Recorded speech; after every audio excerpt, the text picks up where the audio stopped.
Good afternoon. Welcome to the County of Santa Clara's Finance and Government Operations Committee. It is duly public noticed as Children, Senior, and Family Committee because the composition of the committees includes Supervisor Chavez and myself in both cases. It's a Brown Act requirement.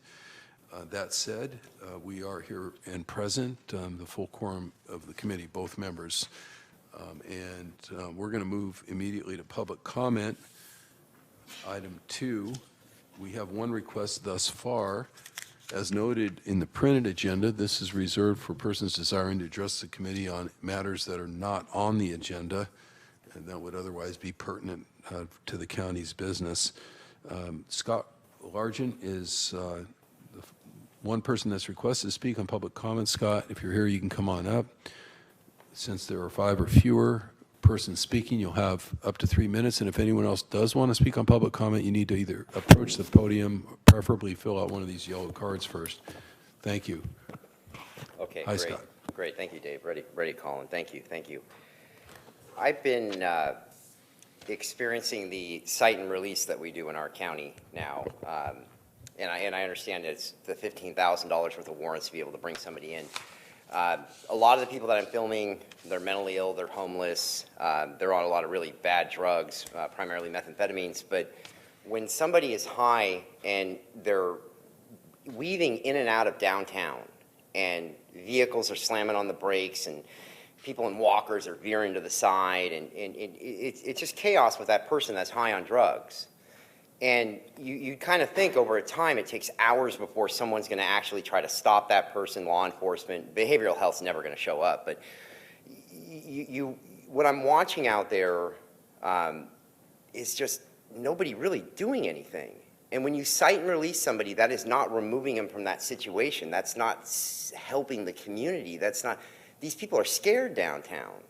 And then now San Jose Police Department has these little Fisher-Price ticket machines now, and they sit out there for like an hour trying to get their equipment to work. And you're kind of watching this person stand there, and yeah, they're kind of a dopehead, but they're standing there for like a damn hour, and you're like, isn't there all these other crimes that can be solved and things that can be worked on? I'm just very, very puzzled. And where is the county? Where is the county downtown? Where are they down the light rail? Where are they off of 87? Where is the county? Where are success stories? Where are all the addicts that got off of drugs? Where are these people housed at? I have asked for a long time. I need to start seeing that people are getting off of drugs. I need to see that this is working, because what I film is not working. I've noticed downtown now, I do appreciate that I think our sheriff's department is more trained to handle people that are mentally ill and homeless, of course, because of dealing with people in the jails. The PD doesn't know what they're doing. There's some people that are compassionate, the other people just have no clue. It's like they're kids that just got out of high school. When I watch the sheriff's department interact, they are offering services. They're trying to help things. They're trying to reach out farther past that arrest, and it's not just the cite and release process. At what point do we get everybody in the same room? It does not work. And I'm not wrong when I say this. Go on my YouTube page. People should not be shooting dope right out in front of like a ballet school, an elementary school. They shouldn't be pooping on the sidewalks. They shouldn't be screaming and yelling. And a video I put up yesterday, these two people, the cute couple in walkers are cruising down the thing, and they literally beelined it both ways, and there's a guy trying to balance in the middle of the intersection, and it's just bizarre and shocking. No response, no behavioral health. I get out those pamphlets, I hand them out to everybody down there. I mean, I even started handing out Tony Tolis's personal cell phone number, so maybe she could get somebody out there. No show from the county. Thank you. All right, well, we appreciate your attendance. Thank you. Unless there's somebody else that wants to speak under public comment, item 3, we will move on to the consent calendar. I'm sorry, that was item 2. We'll move on to approval of the consent calendar and changes to committee agenda, which is item 3. Currently on the consent calendar would be, as published, 9 through 19 consecutively on the agenda. Supervisor Chavez, either a motion or other recommendations on how you want to handle the agenda today? Thank you. Here's what I would like to recommend, and that is that I'm gonna start with the additional consent, and then I want to then talk about the order of the agenda, and then I would like to make some comments relative to consent, if that's okay. So to add to consent, or deferral, is item 7 is the budget inventory item process. We had asked the budget inventory item process report to come back to committee and then to the board once we had our hearing on equity, which we're not having until December. So I'd like to defer this until January, and then with the goal of getting it to the full board as part of the mid-year budget, Greg, just because I know that that's going to be important for your planning. And then on item 8, this is the Wells Fargo Financial Services suspension report. My understanding is that staff is recommending that we add another year to that, and I think that therefore can stay on And that consent. recommendation has to go to the board. We could leave it on consent. And then, what I'll do is I'll just make these comments so that they're more clear. Item 11 is the annual 2012 Measure A program report, and I think we should leave that on consent. I would say that I think there's an opportunity for us to come up with a single pager, just again, so we can talk to the public about that, but that's just a minor recommendation. Item 14, this is the annual debt and swap report. That I would like to pull as well. So what that would mean is that we would have on consent or deferral, item 7, 8, and then 9 through 19, with the exception of item 14. So we'd pull item 14, and then here's what I would like to recommend for an order. We would take item 5, the Office of Sheriff Management Audit, first. That item 2 would be the Civic Center Campus Affordable Housing Report. Item 3 would be 14, the county debt portfolio and interest rate swap balance report. And then we would go to item 4, the countywide hiring management audit. And that would be my Let's go over that recommendation. one more time. So let's do it this way. 1, 2, and 3, we've done, or we are in the process of doing 3. So then we would go to 5 next. 7 isn't going on consent, it's just being continued to the January meeting, correct? Correct. Okay. After item 5, the next time you're recommending be heard is? After item 5, it would be item 6, item 14, and then item 4. I'm sorry, yeah. 5. No, we would take 5 for, yeah. that's 5, it. 6, 14, 4. Yes, That's how it would go the rest of the way, with item 7 being continued to January, item 8 added to consent, and obviously 14 would have been pulled off consent and heard as the second to the last item. yes. Is that clear as mud? You got it? Thank you. Okay, I have it written down here, so, and of course, by the end of the meeting, we will have done it, and it will be what it is, right? Yes. So we'll go, then, we will announce that as a unanimous motion Thank you. made by Supervisor Chavez to carry out the rest of the agenda in that fashion. That concludes item 3, and that brings us to item 5, taken in the order that she just described. And item 5 is the management audit of the Office of the Sheriff, non-custody operations, and provide direction relating to audit recommendations, which we will try to do. Thank you. On this item, I don't know if the sheriff is here. Oh, good. The sheriff is here. On this item, what I would like to make a request, and that is that on item 5, we have a really nicely put together grid from our Office of Management Audits. And what I would like to request is that we move this item item 5 to our next meeting in November and ask the sheriff's office to take the letter that they attached and any new information to fill out the response part of the grid so that we have an opportunity to review it side by side. It was a little difficult for me to do. I'm curious if that's all right with the sheriff and the department? It is? And then Cheryl, is that okay with you as well? Yes. Great. Then for the meeting in November, I will be able to, my only request is if we could get the grid at least a week beforehand would be helpful. Great. Thank you. All right, so the motion is to, on item 5, is directed as per Supervisor Chavez's comments to come back in November with the matrix or grid coming back completed by the Sheriff's Department, side by side with the auditor's recommendations, correct? And Perfect. that motion is unanimously adopted. Thank you.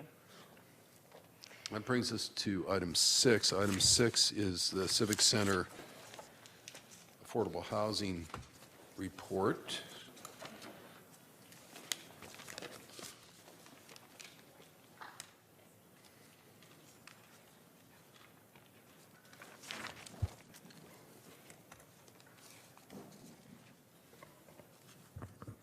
Good afternoon, Dave Barry, Chief of Facilities Planning, FAF, and with me, Keeley Supportive Housing. Thank you very much, both of you. Let me just say and acknowledge the fact that at the most recent Board of Supervisors meeting, very recently, there was discussion, a presentation and discussion on the item and some direction. I think the only reason for us to have you here to respond any further at this moment is for me to follow up on my inquiry about the status of the timing and status of the development application with the City of San Jose. And I know that at the Board of Supervisors meeting, we requested that be provided off agenda as soon as possible, but you're here, so I'm raising it again. right, so we were asked to bring an off-agenda report back to the board. We're working on that, and we're also coming back to the board in November with the follow-up specific plans for the short-term housing options. And do you anticipate that'll be the second meeting in November or the first meeting in November? Board of Supervisors meeting? The sort of implementing actions for the temporary shelter would be the second meeting. So I'm going to ask that we keep the item 6, that we essentially continue it to November, Okay.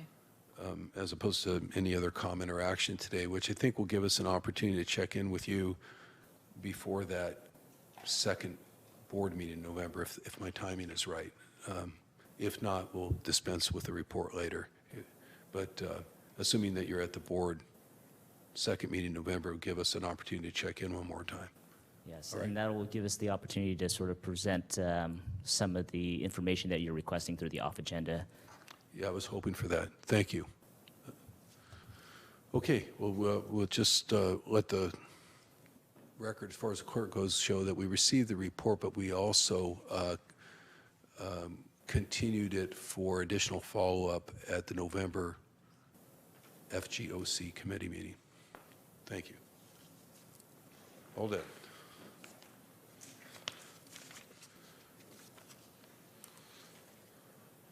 Item 7 would have been next, but that was already continued to the January FGOC meeting. That items between 7 and 14 essentially are on consent, were adopted as part of that motion. So that brings us to item 14, which was pulled off of consent by Supervisor Chavez. In case you're wondering, that would be receipt of the annual report from the Finance Agency relating to the county's debt portfolio and interest rate swap balance.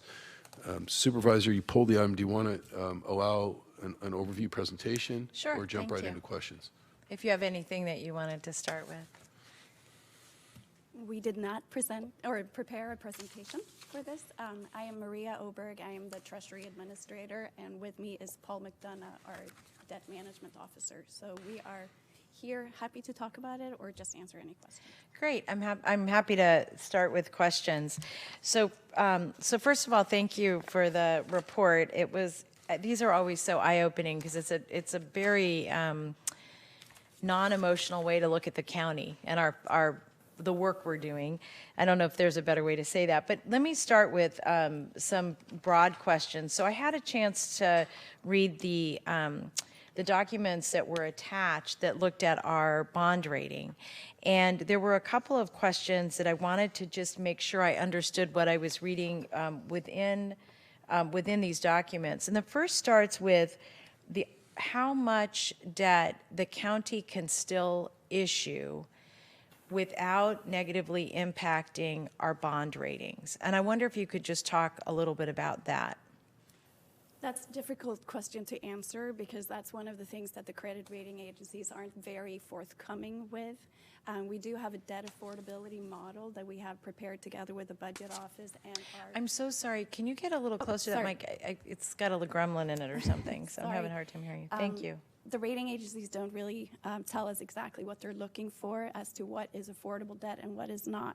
So the county has, together with the budget office and our municipal advisor, K&N, developed an affordability model where we put our current debt together with our budget numbers and look at what is affordable, what can we service. So it really comes down to we have a high debt limit based on our property taxes, but it's more than just that. We also have to be able to service the buildings that we finance, for instance. So we put in estimates for operations and maintenance.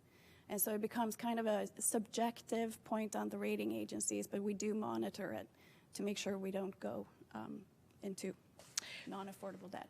So what I'm having a hard time understanding is both rating agencies had slightly different perspectives. I guess that must happen to you all the time in terms of their own take on our... Different. Yeah.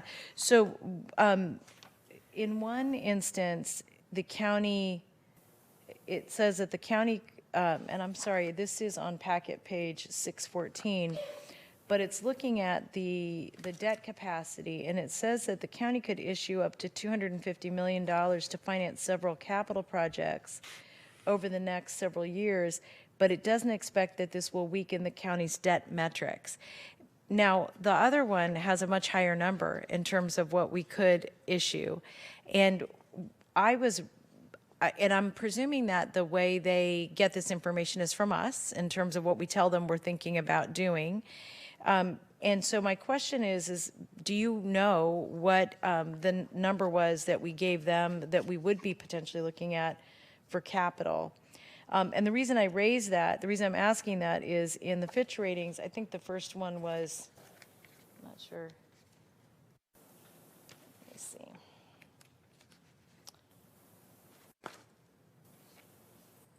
Was the S&P Global. So there was S&P Global and then there was Fitch. But in the Fitch ratings, it says that the county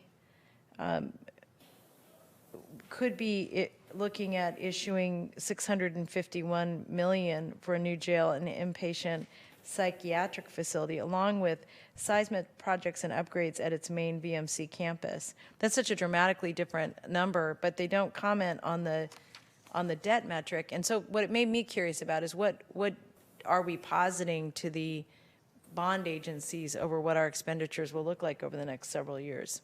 This is a timing issue, as you alluded to before. It depends on when when Fitch last looked at our rating, and that was a couple of years ago when we were planning on doing both the jail a little sooner than we are currently, and also the inpatient psychiatric facility.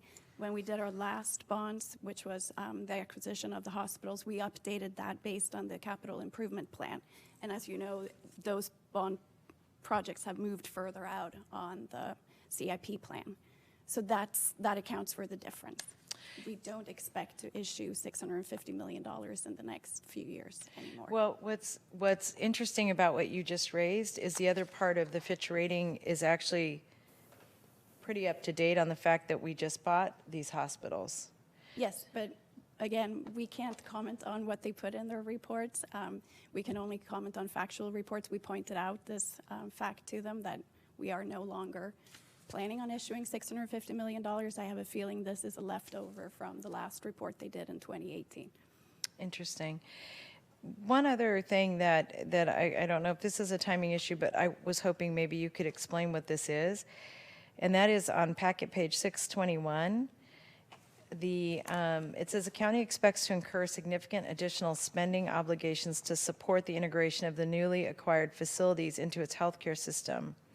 It anticipates providing a $281 million interfund loan to the system. And I was wondering if you knew what we were loaning from to the, and I'm assuming this is to the enterprise fund. Correct. It's from the general fund. It's a working capital line of credit. So they are expecting, they're kind of having an issue with timing of incoming revenues versus outgoing expenditures. They're starting to catch up, but they are running a negative cash balance in the enterprise fund as a result of the acquisitions. So this loan basically sweeps from the general fund into the enterprise fund to make sure that they don't go below zero. So to be clear, we are going from what we were spending last year, and Greg, you can jump in if this is not accurate, of approximately $90 million to $281 million so essentially is this in addition to the 90? Is this 281 million in addition to the subsidy we normally contribute to the I'm hospital? not sure. That's a I question can for speak to Greg. that. Yeah, the subsidy and the cash flow loan are two different things. The subsidy is the amount of general fund contribution to cover all operating costs that don't have another funding source, basically.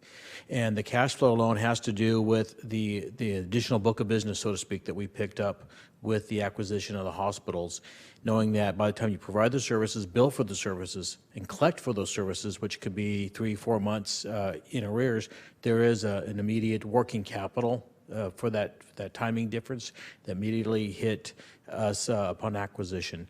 And we believe over time, as you're collecting those and we're getting the efficiency and the effectiveness that we're targeting out of the operation of these funds, we should be able to recoup that and eventually get to the point that there won't be such a working capital need. So it's working capital, But the which is working separate from capital the- is in addition. So we have 90, we have our subsidy That's plus correct. we have almost 300 million in additional capital. No. It's not an increase in the subsidy. The subsidy is budgeted. I understand that. This is just basically a loan of capital so that we can do the operations and get reimbursed. It's not a subsidy.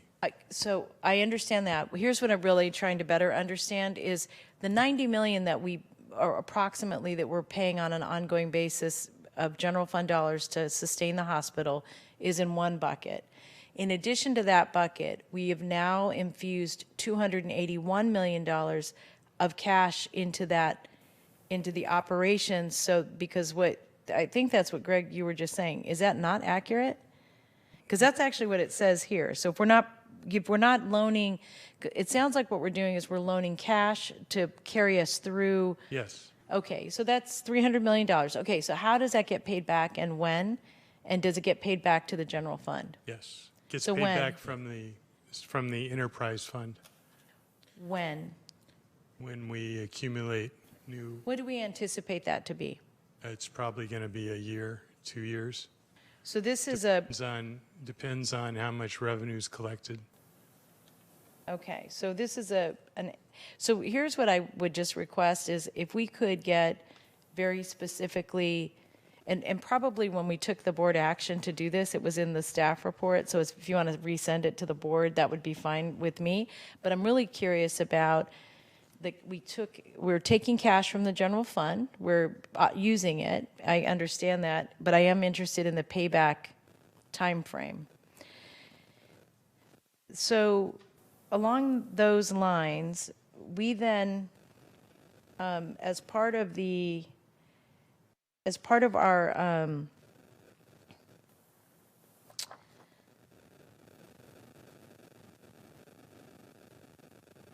So actually, this is something I never, I'm embarrassed to say that I've read these before and I never understood what this means. On the long-term liability burden, there is a reference to, oh, I'm sorry, I'm on 622. It's the next page. Thank you. Sorry about that. I was intrigued with the term long-term liabilities. This is under long-term liability burden. It's the first sentence. Long-term liabilities are moderate relative to the county's substantial resource base at about 11% of personal income. I didn't understand what that line meant.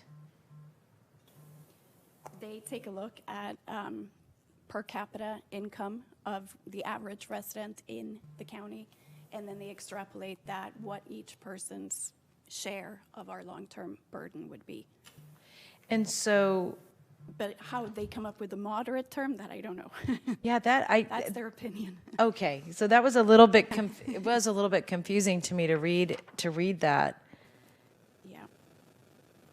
No, it's one of these. There are a lot of little mysteries in these reports that are personal opinion of the rating analyst assigned to the transaction. So, yeah, I mean, and you're right, they were inconsistent. That was the other thing that was confusing to me. I thought if they're both telling their bondholders what we're up to, they weren't telling, I mean, they were telling a similar story. It wasn't the same story. It's not the same. They look at different things. All right. And then just one last question on Fitch, and then I'm going to go back one, is on packet page 619.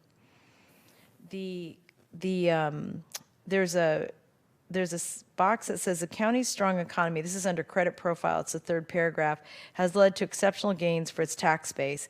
Taxable assessed values increased by more than 7% to $487 billion and rose at a compounded annual growth rate of 5.5 over the past 15 years. What I was trying to better understand is that later on, they actually say the revenue performance, this is under the revenue framework, the revenue, and second paragraph, recent revenue performance has been robust, largely due to the county's booming real estate market and tax base. General fund revenues have risen at a 3.8 compounded rate over the past decade. And my question when I read that was the difference in the general fund revenue growth and the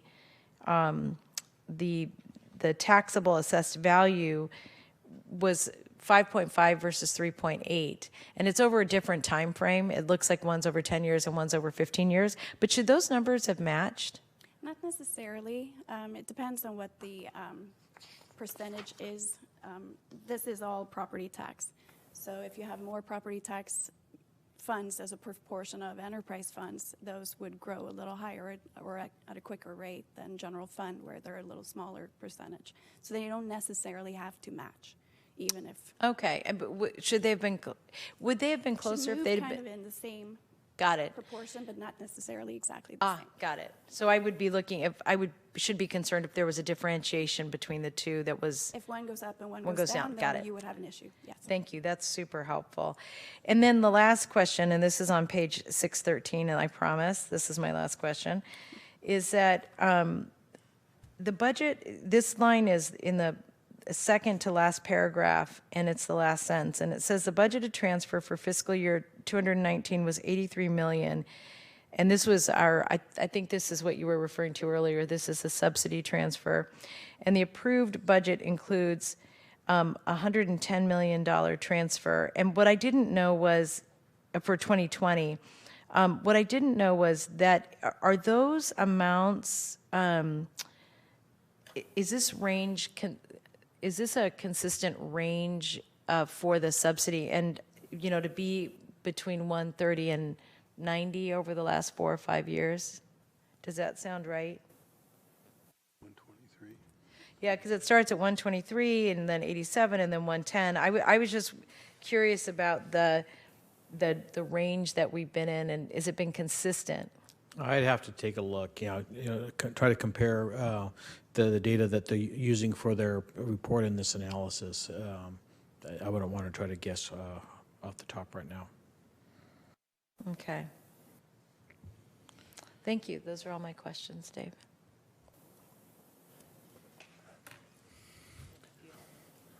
Oh, I followed the questions and answers from your,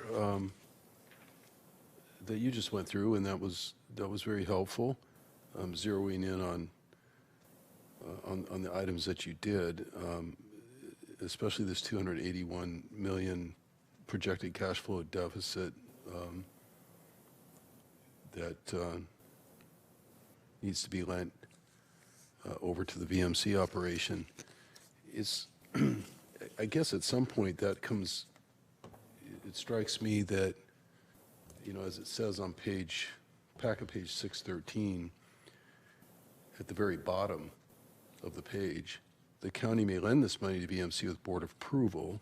In the long term, greatly expanding the VMC without becoming a drain on the general fund will be vital for the county to maintain balanced operations. It seems to me that that's the success or failure in terms of expanding VMC without becoming a drain on the general fund would also have a significant effect on our bond rating at some point. Is that accurate? It could. And given what you know about this report, let's just say that so I can capture everything, at what point would that likely become an issue in terms of our bond rating? And I'm not asking you to speculate on what the rating agencies throw up as a red flag. I'm just asking you to say, from your standpoint, at what point would this current $281 million cash flow deficit, if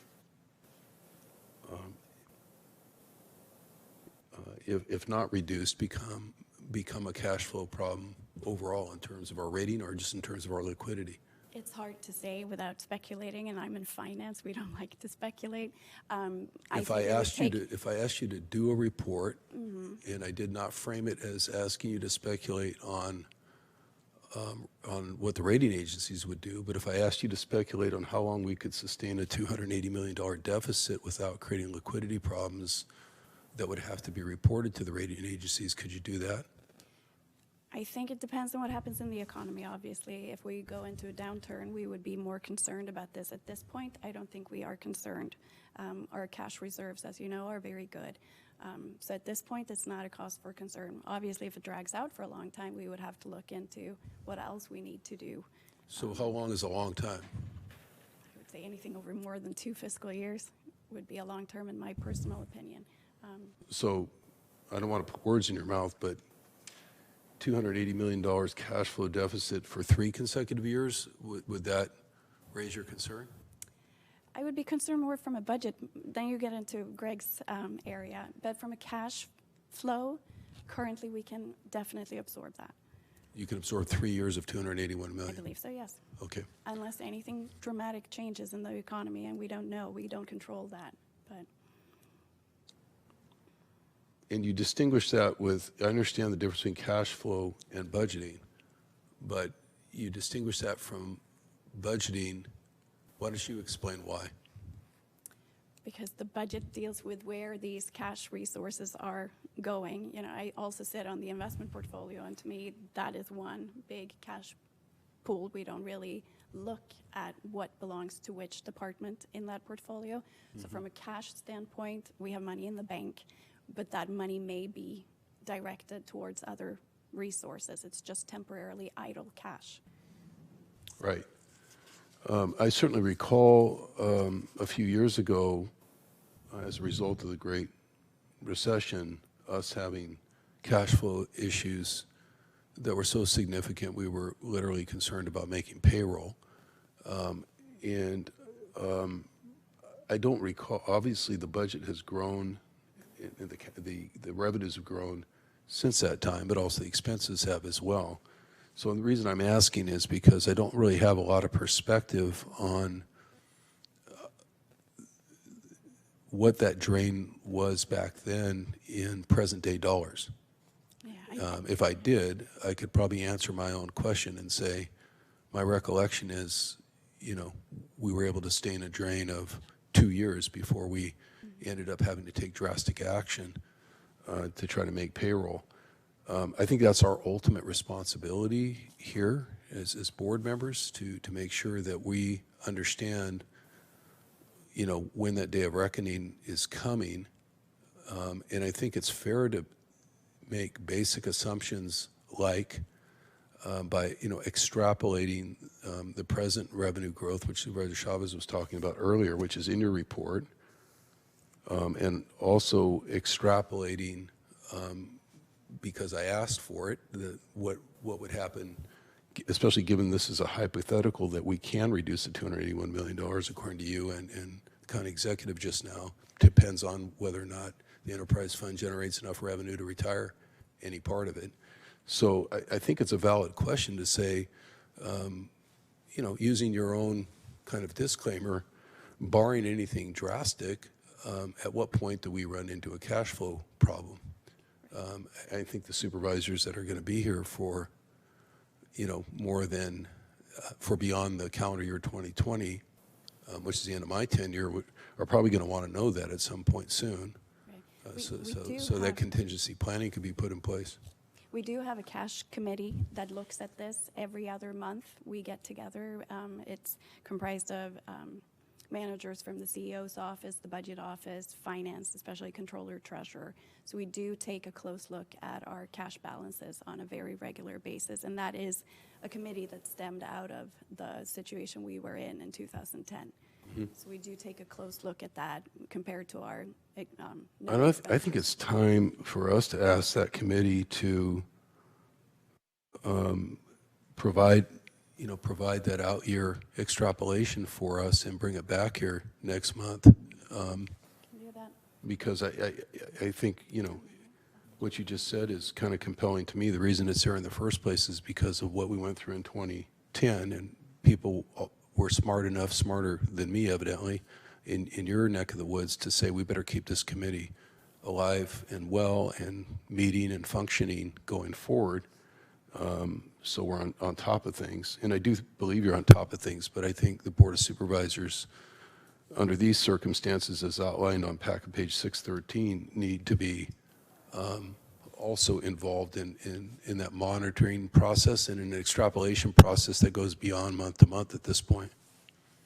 So I would ask you to, Supervisor Chavez, if you're agreeable to, because I think we may have some more questions. I don't want to ask for an off-agenda report, is that we just ask that this item 14, again, that we receive the report today. I mean, in the sense of we're moving on from our questions for today, but we ask it to come back just for re-review next month and ask for a 3 to 5 year extrapolation, with the premise being,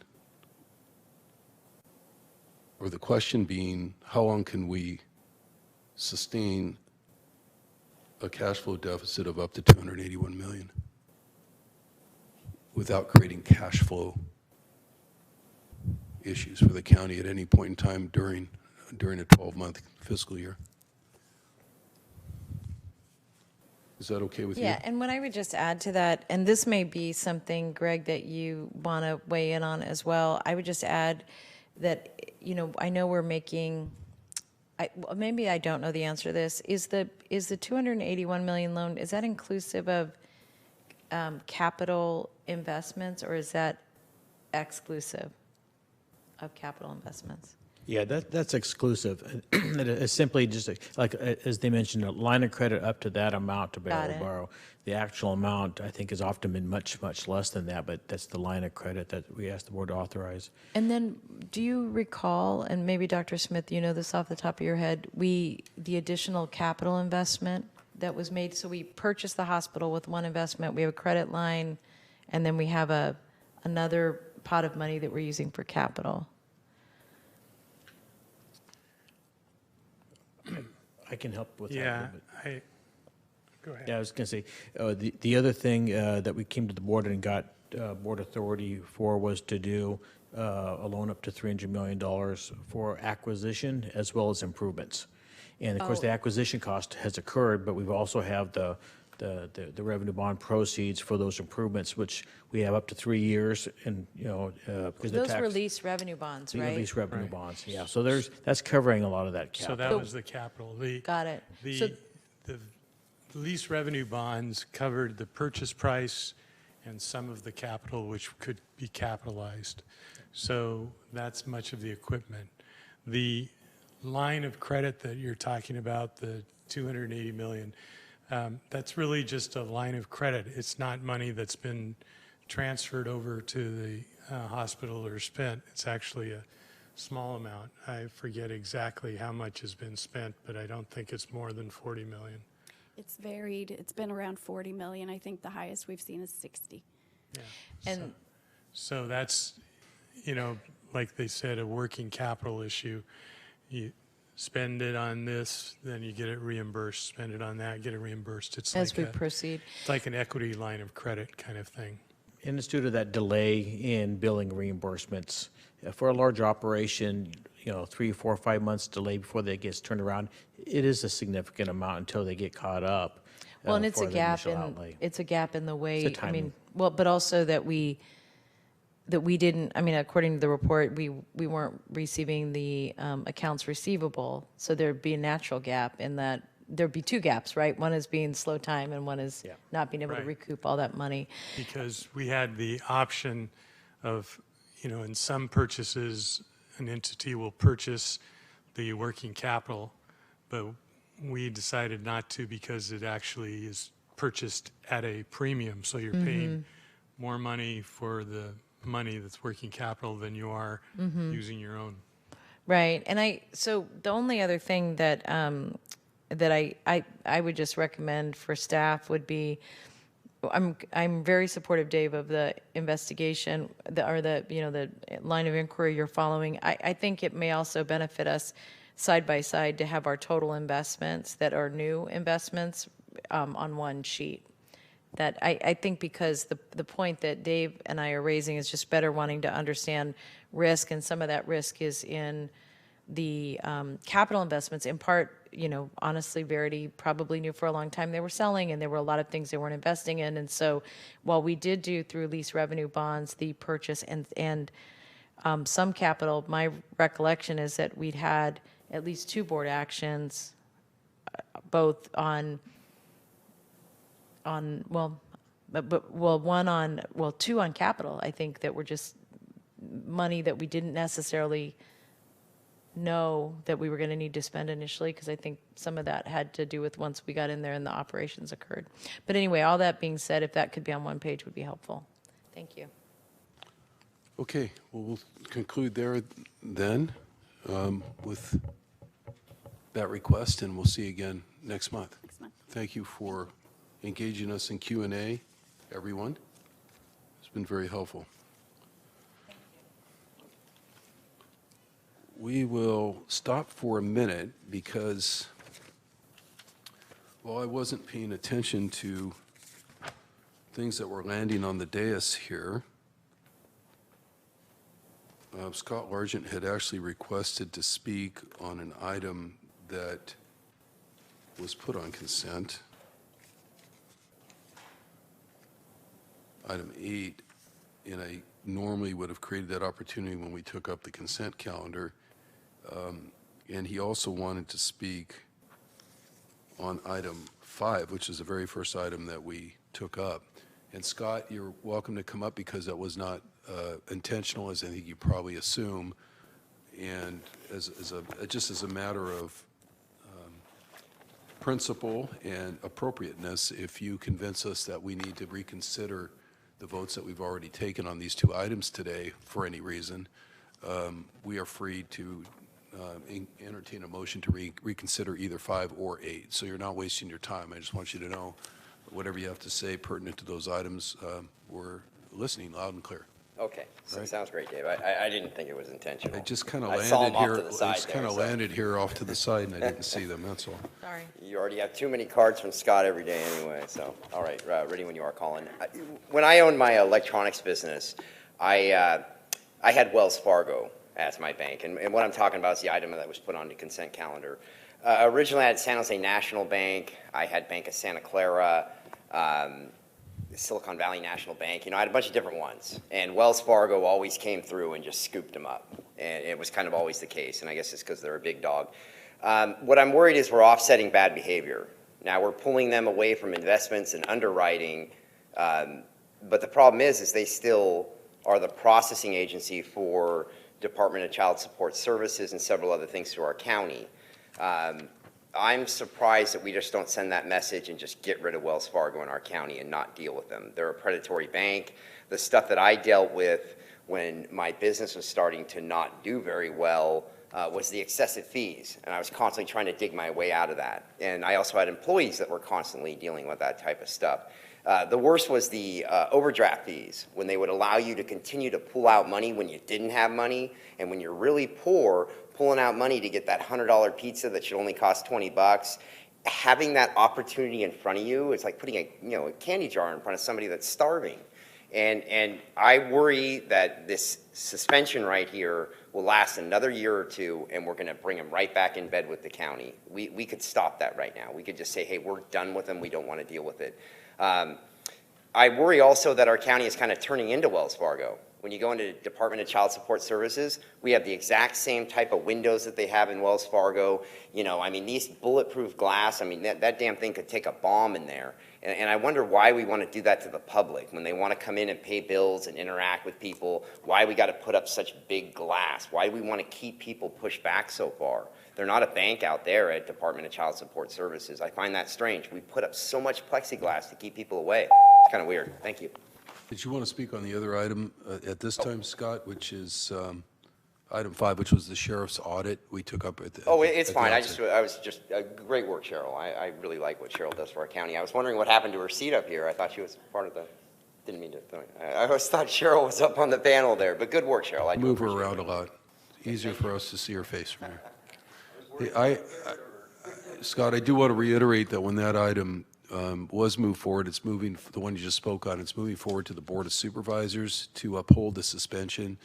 Let me ask staff when that would likely arrive at the board. Does anybody know? Or the clerk? On item 8, in the routine course of things, when would that come to the board? 2 weeks? Well, you can monitor the agendas. It'll be publicly noticed when it makes its way to the Board of Supervisors agenda. I just want to be clear about that, and you can continue to argue for a longer suspension if you want. At that point, we can't actually effectuate a change to it here. We can just move it forward to the board. You mean, when does this report from the Yeah, I committee was trying get to to figure there? out the timing for him as to when he might want to testify at the board It'll on that. probably be the end of November. Likely the end of November. Thank you. Okay, that brings us to item 4, which is the final item in the order we adopted today for the agenda. And that item is the ESA audit.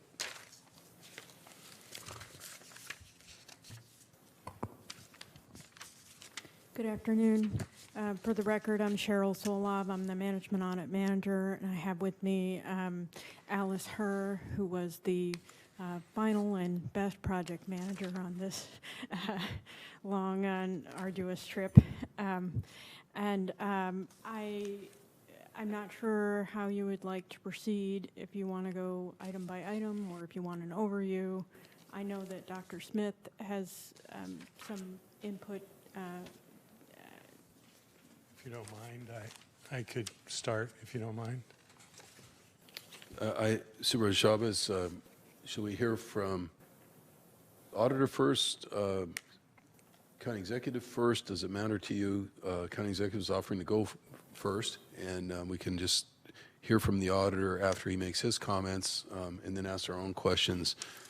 And I think there's a fundamental question if at some point we want the auditor to walk us through item by item, and I'm thinking that's probably going to be the case because of some significant lack of resolution, but it looks like we both agree with that. So let's start with the county executive, and I am committed to a hard stop at 4 o'clock today. I don't know if item by item it's going to take us that long, but I just want to say that out front so that if it gets to 4 o'clock and I continue the item, I don't want people to think I was upset about something. It's just a straight timing issue today. We're scheduled from 2 to 4. So Jeff, go on ahead, and we'll proceed. Thank you, Mr. Chair, members of the committee. A little bit of preface. When I saw the report and saw the response back from staff, this has been going on for quite some time. Spent a lot of time thinking about it, trying to figure out how the committee and the board was going to be able to put this together, because it's a long, complex audit with lots of details. And so I thought maybe I would try to frame some of at least my thinking, if it's useful for you, in this PowerPoint. And first Jeff, of let all, me, before you launch into it, because I know you could take your time on it, I just want to acknowledge that John Mills is here, the ESA director as well, for purposes of just introduction and public dissemination. So I'll turn it back to you. So I think, what I thought, again, these are just my thoughts, obviously, to be rebutted. The audit was, I think, very helpful in the sense that it surely points out we have had and still do have significant problems along the entire process of hiring. And, when I ask myself why, there are many reasons, and there are a whole lot of detail in the report, so I won't try to obviously go through that. But I think the fundamental issues I tried to outline here is that, number one, the hiring authority for any particular hiring is in the department, and obviously they're focused on outcome. They want to see somebody hired, and they want to see somebody hired rapidly. Whereas ESA is primarily a regulatory agency, and it's there not to be the hiring authority, but to focus on process, and that's the whole reason for it to exist based on the merit system rules. So there's naturally this inherent tension that exists, but that would typically be the tension that exists between a regulatory agency and a hiring agency. And what we have very fundamentally is a failure of teamwork in getting the job done.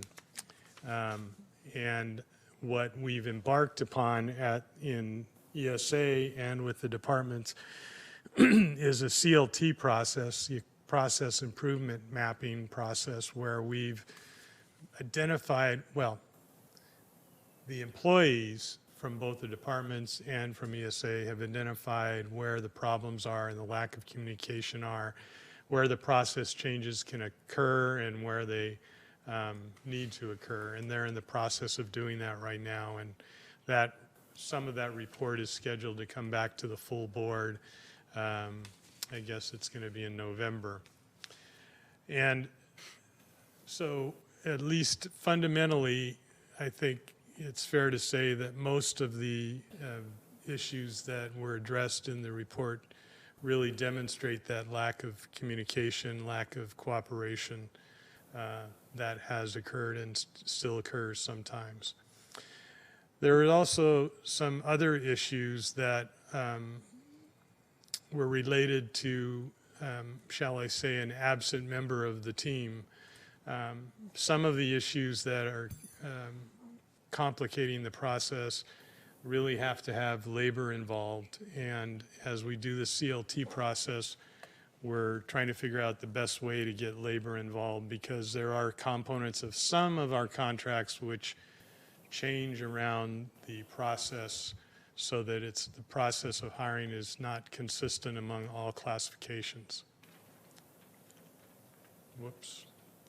So what I tried to do, just in my way of thinking about it, see if I could simplify it in my own mind, is sections 1, 2, 3, and 10 identified in the auditor's report really, I think, are the ones that really focus upon how there's not adequate communication, cooperation, and understanding between the hiring authority and the regulatory authority. They have to do with clarifying job specifications, clarifying minimum qualifications, clarifying ranking mechanisms, being clear about MQs, how they're ranked, how they're chosen. Lots of details. I won't go into it all. I'm sure Cheryl will in a second. And then number 10, having a clear understanding of what the timeline is and what the communication is with the job applicant. At least in my analysis, this is really a key part of the value of the audit. I don't want to steal Cheryl's thunder, but I'm sure she'll say that. Then there are 3 other sections that were really, when I say hiring authority, I mean ESA, that really need to be addressed by ESA. Sections 7, 8, and 9. One is about data and analysis. And this is sort of fundamental. You can't manage something if you can't measure it. And, I think that was pointed out in the audit quite well, that in order to understand what's going on, we need to have more data, and we had to have it analyzed. And then workforce planning was also brought up, and this is an issue I think has been recognized for quite some time, but has been for about 20 plus years sort of left to languish. This is the concept of having the right positions, the right classifications, the right MQs, a plan for what kind of workforce you need so that we don't end up doing things like we did last year with the ITCC, where you take an entire department and hundreds of classifications and try to reclassify them all at one shop. We have almost 2,000 different classifications in the county, some of which are dead classifications, some which only have a few people in them, some of them have no relationship to what the worker's actually doing. Well, I shouldn't say that, have little relationship to what the worker's actually doing. So workforce planning is important, and I think that Harvey Rose pointed that out. And then also the issue of defining departmental responsibilities as to what needs to be done, so what needs to be communicated. And then, I'm sorry, that was the hiring departments. The regulatory authority, which is ESA, has, I think, 3 that are really revolve purely with ESA. One is looking at ethnic disparities and problems, having a review of our testing mechanisms by an outside consultant, making sure that we have oversight of management and recruitment in a central area, and having better record keeping about data. So since I was unclear about that, let me go back and say this was the hiring authority of the department's data, workforce planning, and departmental responsibilities. This was ESA, hiring outcome disparities, recruitment oversight, and record keeping. And then we have a couple that were really things that we really have to involve our partners with. Section 5 was concern about salaries and benefits and modifying salaries and benefits in an organized, thoughtful approach, which obviously requires to be done at the meet and confer process. And number 6 is the few areas where there are work rules written into the MOUs where there's a resulting delay in the hiring process, also needs to be meet and confer. So, oops, I think that's it. I think that's all I had. But I was just trying to say and commit to the board and to the auditor that I think since there are some fundamental problems running through the issue of hiring, what I would suggest, and I've talked a little bit with Cheryl about this and with John, is that rather than doing the standard approach that typically happens with Harvey Rose, where we have an audit like this, then the administration goes forward and responds to the audit and does what the responses say, and then Harvey Rose comes back and does a secondary audit to see if that actually happened. I think you'd be better off, and we'd be better served to do a concurrent review. So as we're changing things with the CLT process, to keep Harvey Rose involved in that process, not to actually do management, because Cheryl reminded me they don't want to do management, but actually have a set of separate eyes for the board to be watching as things are changing through the CLT process. Because the problems that have been identified, I don't think we're going to get to a point where they're, quote, finished. It's going to be an ongoing issue that needs to be constantly supervised. So those are just my thoughts. Obviously, take it for whatever it's worth. Jeff, in that approach, how often would you see the rolling reports coming forward if there was a concurrent review rather than a typical second audit review? Is that a monthly report to the board? And you mentioned that you'd want the point would be so that the board can have a set of eyes on it, but right. How often would the board get that opportunity? I think a month would be probably the best. I would say it has to be no more than a month. Probably doing less than a month would be really challenging for everybody, but I would envision that the board is very interested in this process. We have CLT teams, which is 30 or so people working on it. I think we should be expected to report back to the board on a monthly basis with progress, what's going on, how it's being addressed, whether we think it's adequate or not, and obviously have an independent opinion from the Harvey Rose organization about whether they think we're going in the right direction or not going in the right direction or whatever. Because I think my opinion's unimportant, but if you do the standard approach where we say go forth and do it, and then bring Harvey Rose in to see if it's done, we're never going to get to a satisfactory conclusion. I think the only way to really be satisfied with this is to have reports back to the board on a regular basis so the board can keep completely appraised of what's going on, not send it out and then come back sometime 6 months later. Some of the, and I don't want to jump ahead of the auditor's report, so I'll just ask one more question, only because you raised this issue of a concurrent review. Some of the recommendations from the auditor, as I understand them, were to, for example, bring in independent contractors with expertise in validity studies and able to validate our use of civil service examinations and so forth.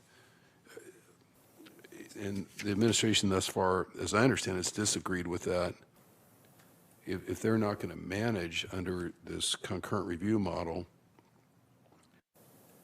and we're also not going to have consultants, come in to validate or offer suggestions for change on things like our civil service examinations, aren't we just essentially paying the auditor, so to speak, to come in and tell us what's going on?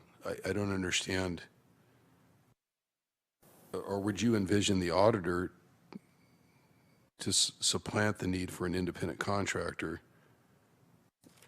or contractors?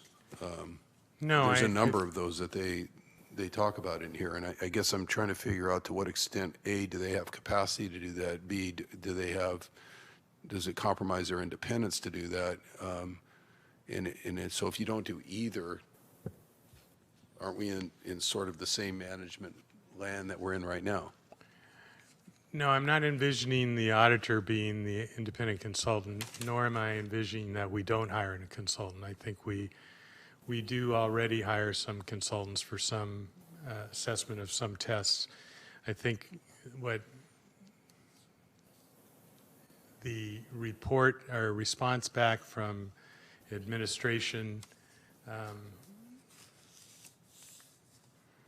how should I say it, will be reframed. But I think that that's the value of a concurrent review, is that we can really get down to making sure that there's communication about what we already do and what we don't do. I think a lot of the miscues about the audit and the response had to do with the time period during which the audit was done, and understanding on both sides of what the other side was saying. So I would say, just from my perspective, that we probably should erase all of the responses and really say that the best response is a concurrent review, so we have some opportunity to really parse together what we're talking about and make sure that the administration and the Harvey Rose auditors are on the same page of the playbook, so that when we come back to you on a monthly basis, we can come back in agreement. Okay, I'm understanding. I understand your response to that. Before we have the auditor jump into this, we do have two public speakers, and just as a courtesy to them, in case they can't stay here as long as we can, I want to offer them the opportunity to come up now. And you're welcome. If you don't want to come up now, we can have you, whoever wants to come up now. And it would be Serena Alvarez or Chris Ariola, representing completely different organizations. But so I started to say, if you want to come up at the end after you've heard the auditor, you're welcome to do that as well, in lieu of now. Certainly. Looks like you want to speak now, Chris. Sure, that would All be right. great. Thank you. Chris Ariola with La Raza Roundtable today. Thank you. And first, I want to say thanks to Jeff Smith for taking so much time to meet with La Raza Roundtable and work on these issues. But I was so compelled, and our board was so compelled, to mention the recommendation 4 of the audit, and quite frankly, the somewhat hostile responses of ESA to many of them. And I think we're all trying to come up with solutions to our public institutions, which have created artificial barriers to diversity, have created artificial barriers to that have caused discrimination, and getting rid of that institutional discrimination and bias is one of the goals of the report. And I would hope ESA would respond in a more positive way, but it kept coming up again and again. We already do that. You're wrong. We don't need a consultant. We don't need a change. And that was very frustrating to me as someone who has worked in county government for 25 years. That yeah, we do need a change. And the auditor gave very specific examples. I personally met with the EOD as well, who told me that when we were looking at lawyers and doctors, we had to look at the percentage of ethnic minorities or ethnic folks within the categories and not the population. And that was very frustrating. And they said that would be unfair. Right now we have a deficit of white men in doctors and lawyers. And I just laughed when you think about that compared to the population and what we're trying to have a workforce that matches the population. And lastly, I would ask you both to look at page 255 of the report. I know it's very long, but it's emblematic of what I think the problem was and why we need outside consultants, which is really my point here. We need these outside consultants. But on page 255, it says, we already do this, EOO, statistics, components, we already do this, we already do this. And when you look at it, you see that one of the examples cited by the auditor was that all 8 black test takers failed, 8 of 9 Hispanic test takers failed, and passing rates overall were 11%. So I just ask you to look at that data, please, and really hold the department heads accountable. I think Mr. Smith has been very forward in his thinking, as has Miguel Marquez, but I think many of our senior people in the departments Thanks, Chris. are not as forward thinking. Okay, thank you. Call up the next speaker now, and we will take a look at that page per your request. Good afternoon, members of the committee. I'm Serena Alvarez. I'm the district director for LULAC District 14 and a member of the state board.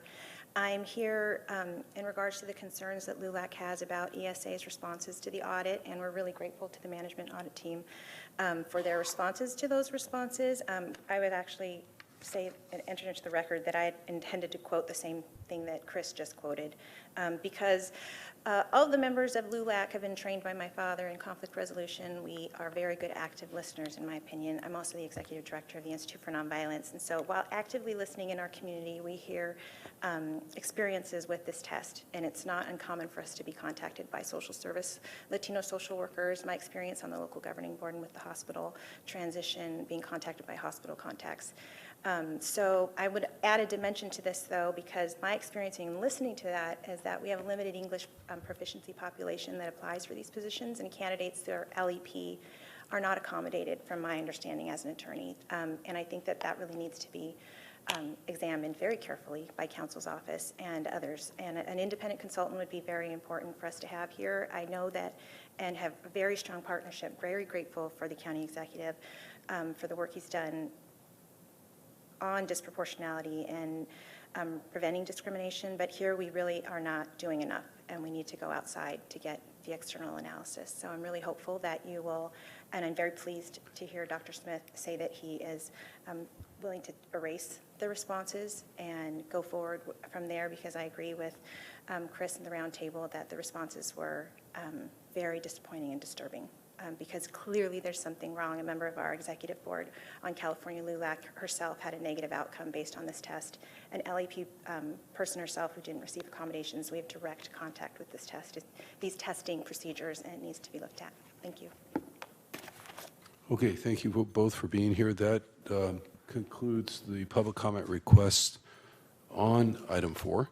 So we'll go back to the auditor now and ask her, Supervisor Chavez, just again, in the spirit of, we can do this with a 2-person committee, of course, sort of mutual courtesy here. I just want to be clear on how you would like to proceed, you know, in terms of getting what you need out of this. I think I need, at a minimum,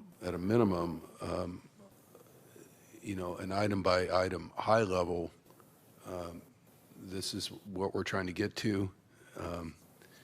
Obviously, I think you need to acknowledge the response, even notwithstanding what the county executive said, because that's the record in front of us right now. But I understand in terms of our action or the board's action at some point, he's recommending a different way to go and erased responses and so forth. I think we don't have any context unless you point to what we have in the packet here and say, this is the item, you know, and it was agreed to or not agreed to, as you normally would. Supervisor Chavez, I guess we could proceed like that, and then if you need to slow it down, or I need to slow it down, and we can take questions one item at a time if need be, I guess is what I'm saying. Given the volume of material here, I'm not sure we could hold our questions to the end. That's really what I'm concerned about. Got it. What I was hoping to do was hear an opening statement from Cheryl. I wanted to ask some questions, both of Cheryl and Jeff, that are sort of high level. And then I really did want to just walk through each one. I mean, I think of, we have so many agencies here that are really critical, but this is like the center of, I mean, this is really where all the roads cross, I think, in the organization. So if that's okay, I'd like to hear from Cheryl, and then I want to ask some broad questions and then start to go through each item.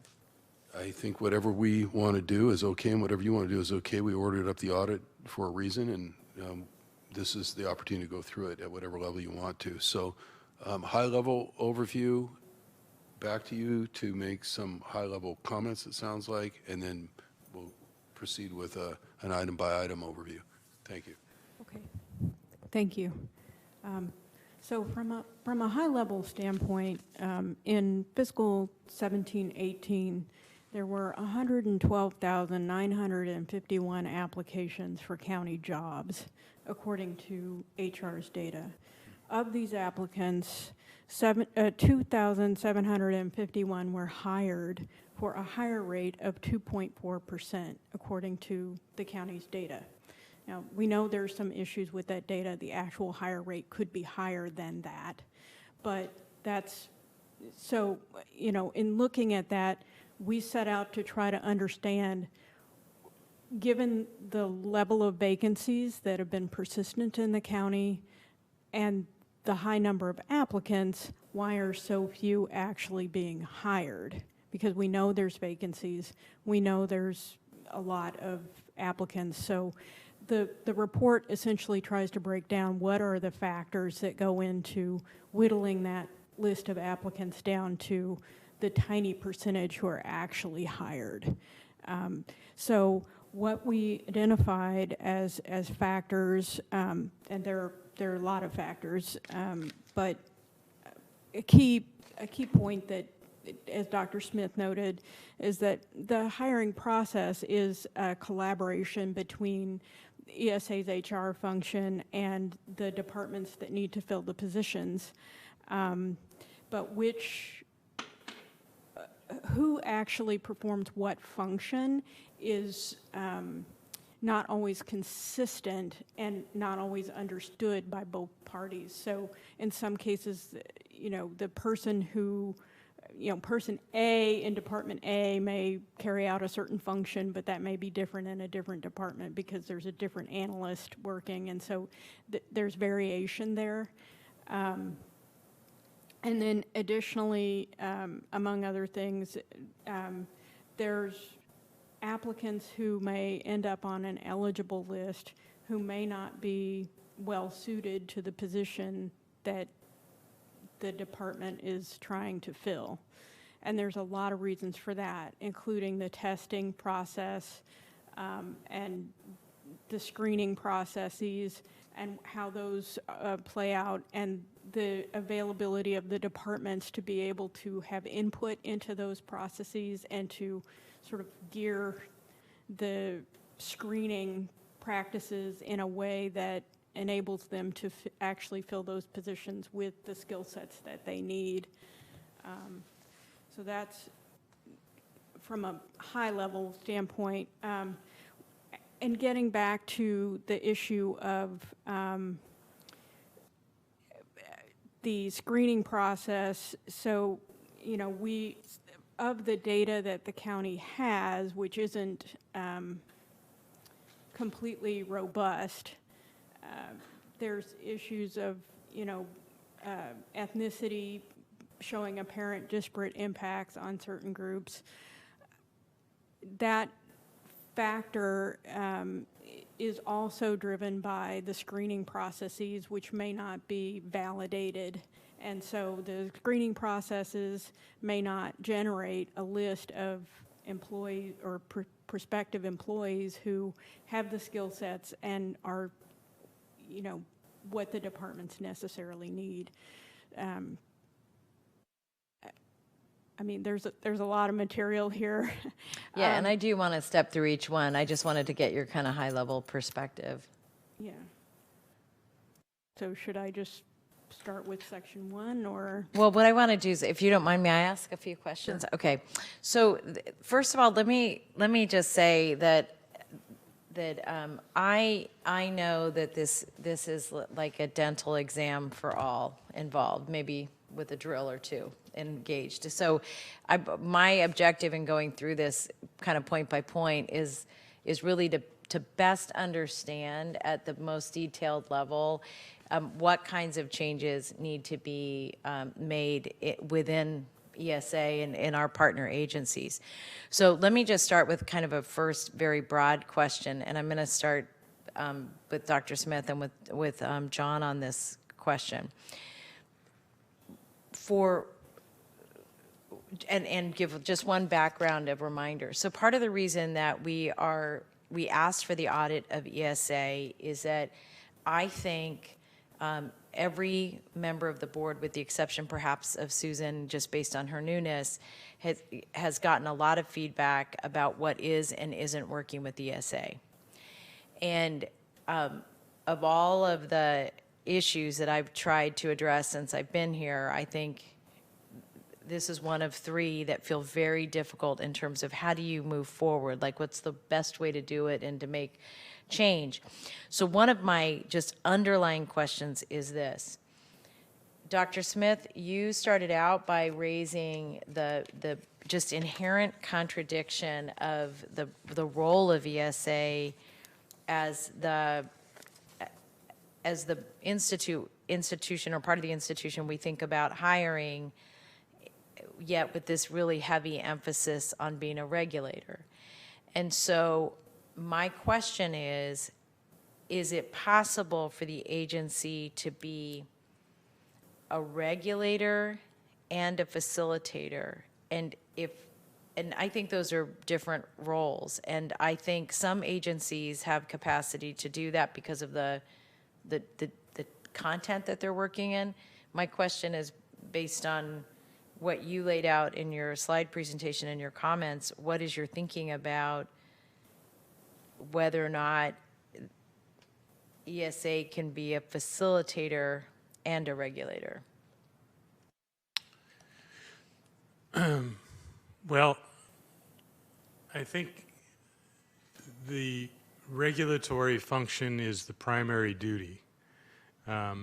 That's the whole reason for the merit system. And, you know, as I tried to point out, the merit system, you know, is designed specifically to be rich in process, which is a way of saying slow. To be rich in process? Rich in process, which Okay. is a way of saying, euphemistic way of saying slow. I mean, that's the whole point. I mean, the merit system is based on civil service, and the presumption from the regulators, the state who passed the civil services law, was that if you created more process, that everybody got a more fair opportunity to win in that process. Now, I think we would all agree that that's not always true, and quite a lot of times it's not true, period. But that's the job that ESA is stuck with doing by charter and by state law.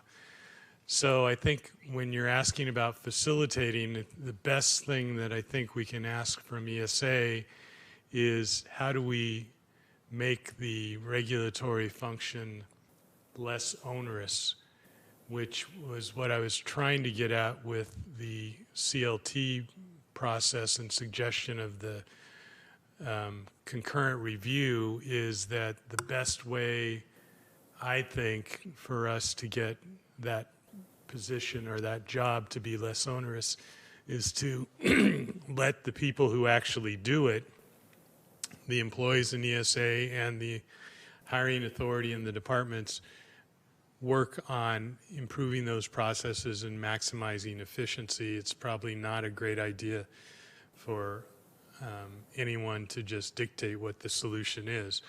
Now, in terms of what you would call what you were talking about as a facilitator, I really don't think that's a job that we can ask ESA to do. It's contrary to the whole regulatory process and contrary to the hiring authority process. If we want somebody to facilitate hiring for the departments, we probably need to create a separate agency. Because the theory was that the agencies would facilitate their own process, but that's clearly not been working. So in that case, if we're primarily regulatory, then I would honestly say I think the current structure of the department is malformed, because if you're saying they can't be facilitators as well, I think all along, I think this has been true for years and years, is that we have relied on, and maybe unfairly, I think your point is really well taken, to be the hiring engine versus the regulatory body. And if it's not going to be the hiring engine, then, which I think you raise a good point about why that's a difficult role for it to play, then I think you're correct that this would require a massive restructuring and a decision that the county would have to make about how that restructured entity would look and function in the organization. Can I follow up to what you just Yeah. said? I think you've hit the nail on the head at the risk of putting too much underwear on the line. The reality is, in the past, when we had a smaller organization, because of individual management styles and individual changes in processes, those things were utilized to, quote, facilitate hiring, which meant basically, if one hiring manager knew this particular person in ESA, they'd call and get things facilitated. If you didn't know that particular person, it didn't happen. That created a culture in the organization where the departments felt like ESA was their hiring coordinator, which they aren't, and didn't understand when they became the regulator why that happened. So I think you're exactly correct that we have a culture problem that's really fundamental, and that's why I think we need to have a solution that's based on what the employees are doing in a Six Sigma CLT, process improvement manner. And if we want, as an organization, I should say, if the board wants as an organization to have a hiring facilitator, it needs to be a different part of the organization. I think what's troubling, there are a couple things that are troubling to me about how we get there. And so, to be blunt, I don't know that if we put people in CLT in a structure that we know isn't structured properly, right? To your point, if the goal is to be regulatory, then I think the CLT process would be dramatically different, because the interaction you would have with a customer, because you would be looking at your customer differently than we are right now. So right now, I look at ESA the same way I look at a lot of the business parts of the organization, like FAF, where they're in everybody's business, right? And FAF's job is to make sure that the buildings run well, that they're safe, that we're purchasing that when we're purchasing buildings, we're making good decisions. Like, they have a very, I would say, very facilitative role. The point that you raised, I think, I think that we have to separate the questions out. And so let me just talk about this from a cultural perspective. Like, your point about getting the employees together with the hiring managers, that only makes sense if there are really bright lines about whose job is what. Right. And and one thing I would just say is that I do think that that one of the things the county's going to have to think very heavily about over the next couple of years is how we manage growth. And what I think that means is that the organization's so big now, and I think this is true, in my opinion, the way we handle even budgeting, because it's gotten so big that we have these really enormous enterprises acting as they should. They're trying to get work done without a clear understanding of how the business part of the organization does or doesn't support them. So I see that with ESA. I see it a little bit with budgeting, but mostly because just the institutes are so massive, right? Like, Greg's sort of stuck with, 75 departments just kind of doing their own thing, and we're trying to manage money, we're trying to manage being fair and using the merit system and all that. So while I want to dive in, I want to just make two observations culturally that are of concern to me. One is, I think the business parts of the organization really, really need to understand who the customer is. And for me, one of the biggest challenges with the ESA, and I'll just say, when I went through and read the responses, in some of them I was really struck by good feedback, we're doing it already, and clearly that's not the case, or it wouldn't have been raised as an issue. And I recognize there's timing issues too, but some of these changes are they're cultural changes. They are dramatic cultural changes, which is why you're recommending CLT, and frankly, whether this is underwear on a clothesline or not, let me just say that for me, like what was hard for me to understand is all the amazing work that went into CLT, which it's been, I think for some people, really transformative, and that ESA wasn't the first organization in there kind of leading the charge. And maybe that's back to the point you raised about having a split personality about what its job is. So that is to say that I'm very interested at the end of this process, us being able to go to the full board and say, it's not working. Here are the things we can do in the short run, which I think is what this is, short run interim changes. But long term, here's the recommendation we're going to make, and here's why we're making it. And again, I think we're going to have to think about that for FAF. I think we have to think about it for budget. I think we have to think about it for ESA. We're talking about ESA now, but I'm more saying I think the point you're raising about what roles we play, given the size we are today, which I can't emphasize enough, the amount of work that's happened over the last 5 years. I mean, that's incredible. And so the point that you raise about what the percentages are and how much information we do or don't have, all of that makes total sense to me because we've grown so fast. And now I think it's time for us to slow down and really start to figure out how the infrastructure really sustains the organization. I think ESA is part of the infrastructure, but I do not think it's structured, I don't think it's positioned today to support the organization the way the organization expects it to. Yeah, I hear what you're saying, and I think a lot of it resonates. I think it's analogous to the concerns that the board's had and I've had over the last few years about FAF. In the old tradition, FAF was building maintenance and real estate acquisition and basically the nuts and bolts of what would be a general service agency. It used to be called general service agency. Right now, the board's asking them to be really real estate specialists.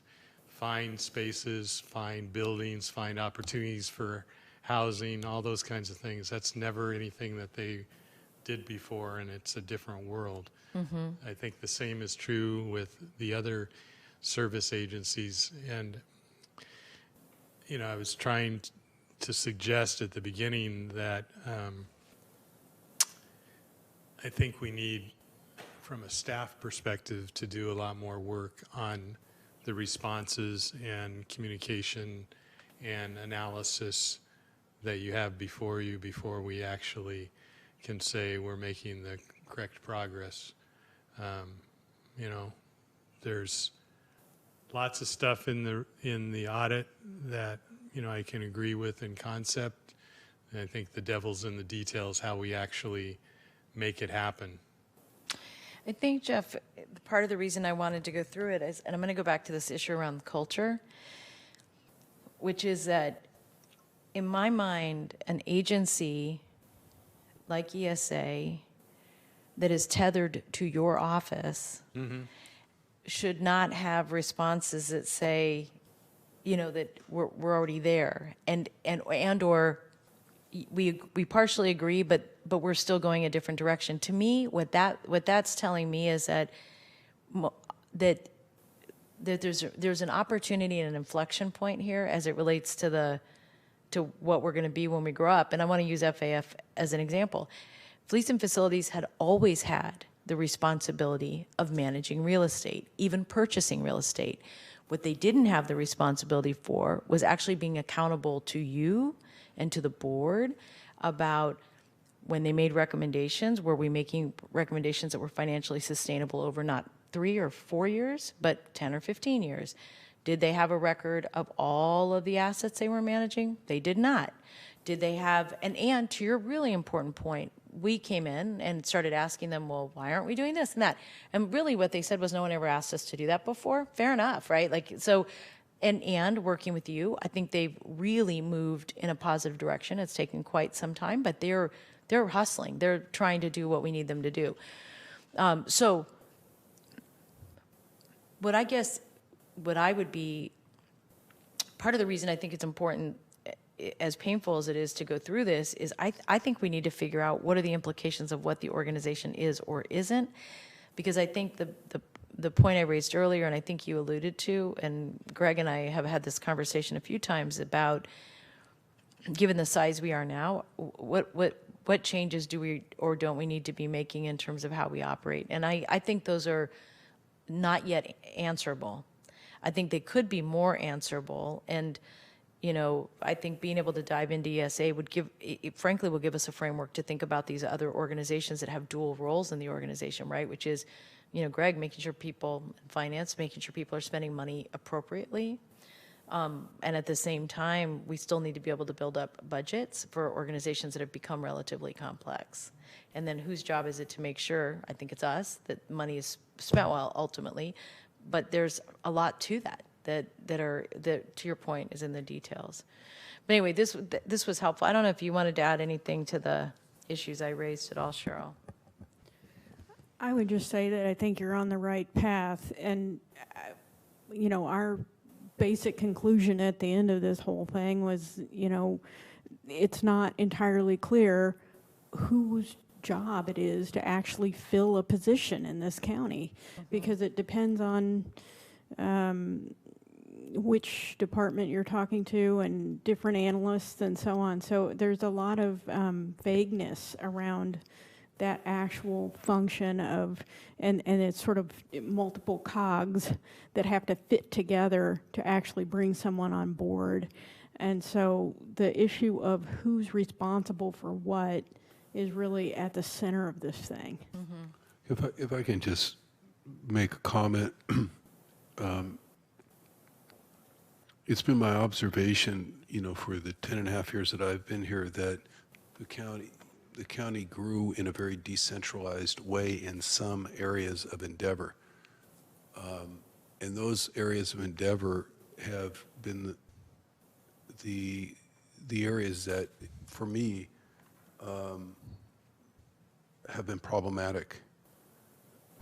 And it's not surprising that Fleet and Facilities comes up in this conversation, because when historically each department has had its own responsibility essentially for real estate decision-making to some degree, or even its own portfolio, at least its own portfolio, there's no centralization, and it's no wonder that, I got here 10 years ago and asked the question, where is our real estate? What does it look like?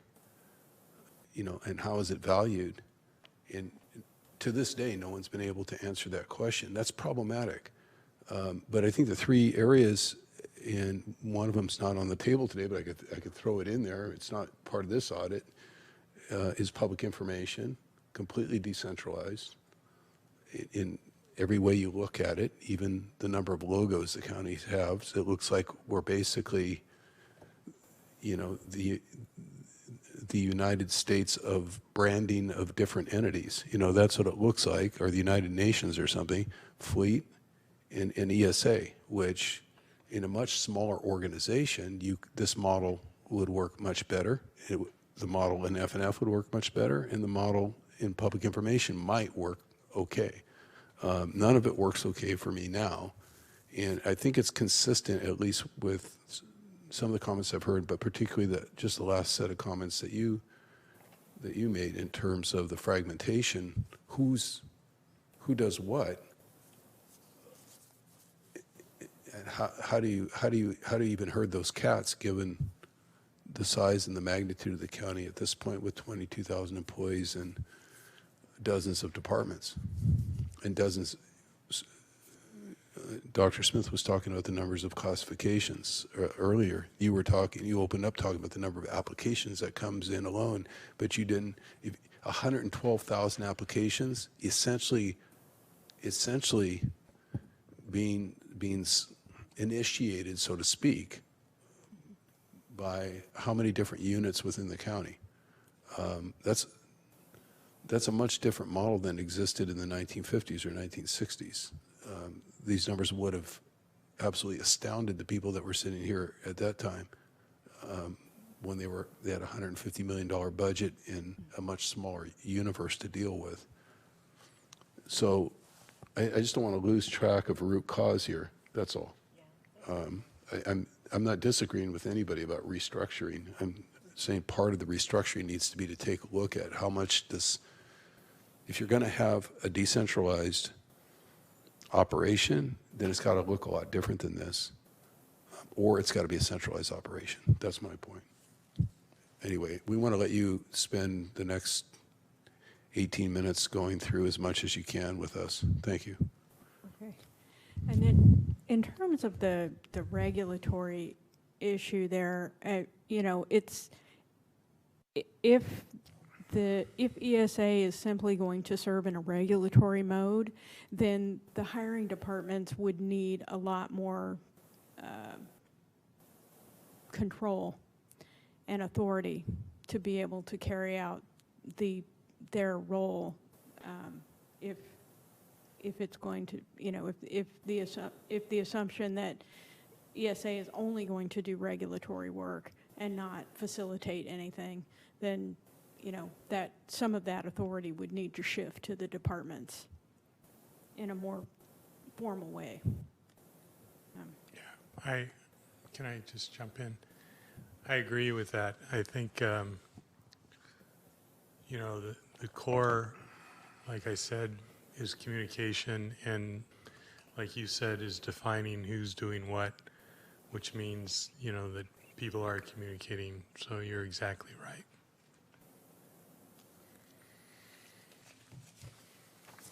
So we can start with section 1, which relates to applicants on the eligibility list and the job class specifications. In general, our concern here is relates to whether the applicants, whether the job class specifications actually lay out appropriately what the role is that the department needs to have filled.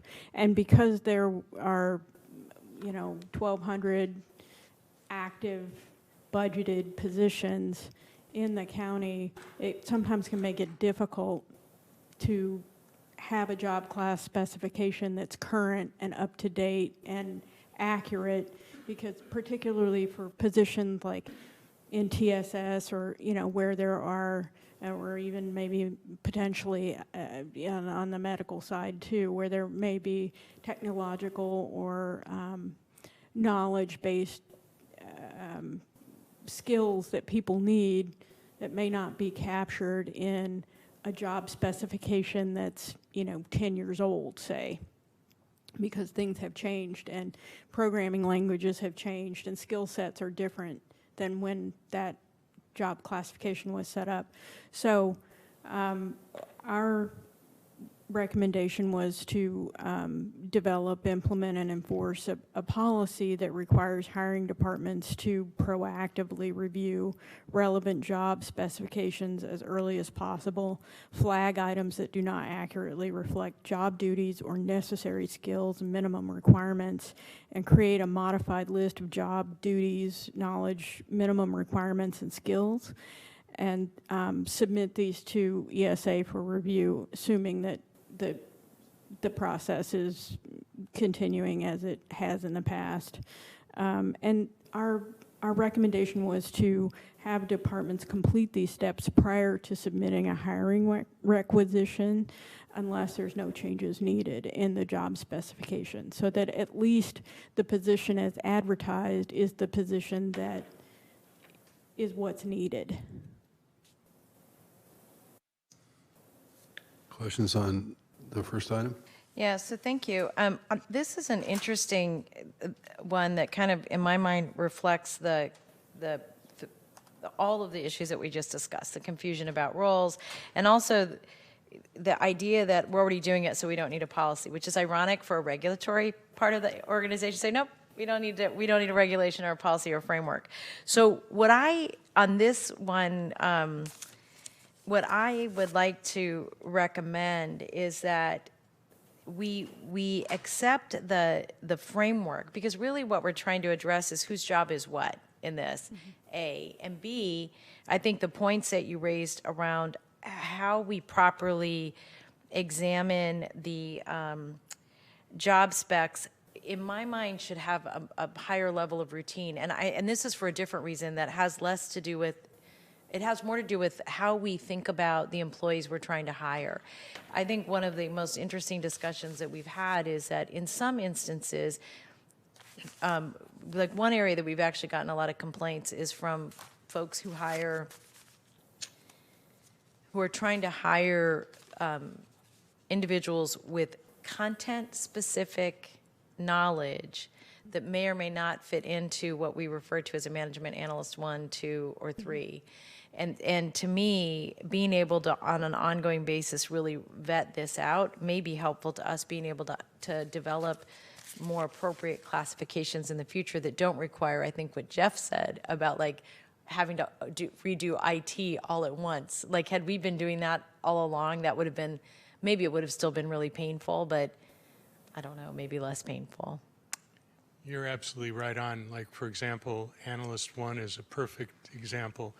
You know, it's a countywide classification, so you have multiple departments, multiple hiring agencies trying to hire, and they get stuck hiring from the, quote, same list. And the job description is a very generic job description, but they know in their mind they want something special. And that causes an enormous amount of frustration. Mm-hmm. So, wouldn't you agree? I think to a certain extent, yes, although you can deal with that through the supplemental questions. Yeah, true, you can. But that requires a lot of communication. and it also then requires, and this is where I think where the ESA challenge is for you all, which is you have content experts in the organizations having debates with non-content experts within ESA, when what ESA is expert at is these are the job skill set, or, job duties is where I think you all are really apt. But I think this is one that I would just say that I think it's really important that we both take the recommendation, but we also dive a little deeper into the points you raise about both the supplemental questions and even how they can be structured in an appropriate way. Because I think what you end up helping people with, particularly because they're not doing this all the time, depending on the department, you're playing very different roles depending on the size of the department and the skill set of the department as well. So anyway, I think this is one that I would agree with the auditor that this is an area that we actually do need a policy and a practice that are tied together better. So I don't know if you have any other comments on this one, Dave, just 1.1. Yeah, I also tend to agree with the auditor on this piece of it, but I kind of want to reserve, and I'll make some comments along the way like this, but I do think by the time we get to the end of this, the cumulative impact of recommendations that we are willing to agree with is going to be such that it's going to, again, cry out for some kind of restructuring. Mm-hmm. So that said, we should just keep on going through and make whatever comments we make, but then try to come back to some kind of a global recommendation to the board. Mm-hmm. Okay. And so the next recommendation is kind of along those lines, but it's to assist ESA in developing, for the departments to assist ESA in developing a list of positions that in the past have been associated with limited applicant pools or have resulted in extensive minimum qualifications disagreements between ESA and hiring departments, and by the end of the fiscal 1920. And that's just to try to, our thought was to try to get some of these more challenging job specifications addressed.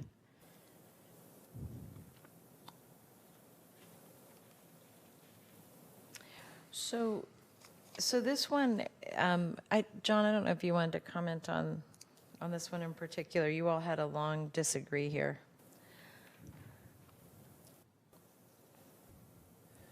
I think 1.2 and 1.1 are actually very closely tied together.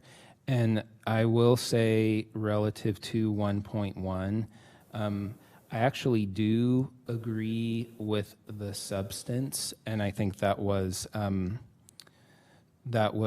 sort of borne out in the response. I agree with sort of the substance of the process that the auditor had laid out in 1.1, because that is actually reflective of what we do. I think the issue that I had disagreed with, and I think it goes back to the discussion that you were having earlier around culture, is related to developing, implementing, and enforcing a policy. And I think that just all depends on what's the culture that we're trying to create. We're taking the approach of, building a relationship with the hiring department, trying to be transparent and educate them on the process, which is a constant phenomenon. It's never once and done, because you're always dealing with the hiring manager who has never gone through the process before, or someone in a role that interfaces with us in a department who's new to that role.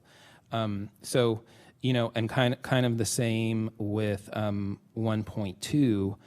I think what 1.2 is speaking to is this process of building a relationship, engaging in constant communication, thoughtfully evaluating recruitment experience and seeing where you need to make changes to job specs, or, take a look at the job analysis and the testing process, because that all impinges upon the pool that you end up with.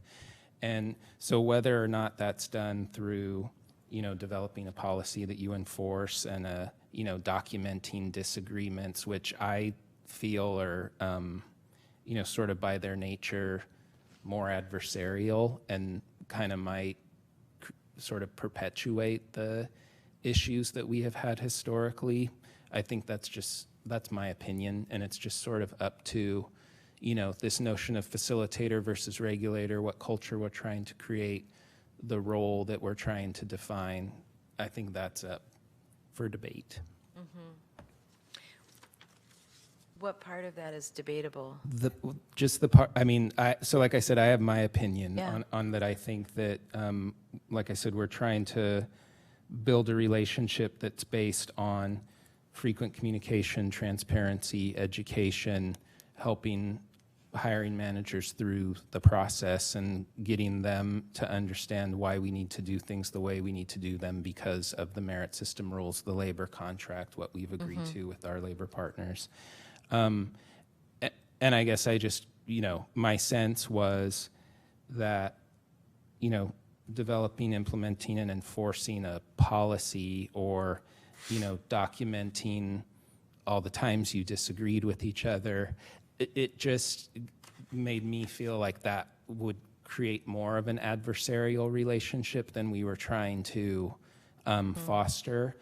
But what I meant is, I guess up for discussion is, what is the culture that we, the collective we, are trying to create here in terms of that notion of a regulator versus a facilitator versus something else? So on that, I think that's an interesting, I think that's, I think it's all, you're right. Like there's a lot of moving pieces to this. And I think, here's one of the challenges that I think is really at the core of this item. I'm looking at, I'm just going to go to the response on where it says, the auditor failed to appreciate that this aspect of the county civil service system, which by design has built-in checks and balances between the hiring departments and ESA HR to prevent nepotism, cronyism, and other types of favoritism and ensure equal opportunity, consistent and fair job application evaluation and merit-based hiring.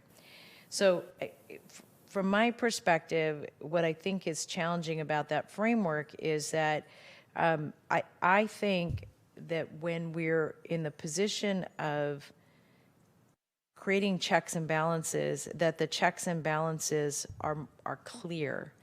And I think in this instance, they're not clear.